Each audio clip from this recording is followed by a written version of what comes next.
எனக்கு கரை ஒதுக்கி விட்ருக்காங்க, நீ கட்டி கொடுக்குறியா?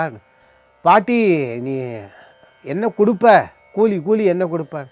அட நான் என்னத்தை கொடுக்க போகிறேன், இந்த புட்டு இருக்குது அதுதான்ப்பா கொஞ்சம், அதுதான் என்னால் கொடுக்க முடியும்னு. ஐயோ அப்பா, வாங்கினேன்னா சாப்பிட்டார். மிச்சம் மீதி இருக்குது, அதையும் எடுத்து இல்லை அங்கே வேலை செய்கிற இடத்துல எனக்கு உதவும் அப்படின்னு கட்டின்னு போட்டாருங்க. சிவபெருமான் அங்கே வந்தது சிவபெருமான் கூலியால் அங்கே போயாச்சு. அங்கே மட்டும் வேலை செய்யலை, பாட்டியினுடைய பகுதியில் மட்டும். மிச்ச இடத்துலலாம் கொண்டு கொட்டி ஒரே விளையாட்டு. தகவல் மன்னருக்கு தெரிவிக்கப்படுகின்றது, மன்னர் வருகின்றார்.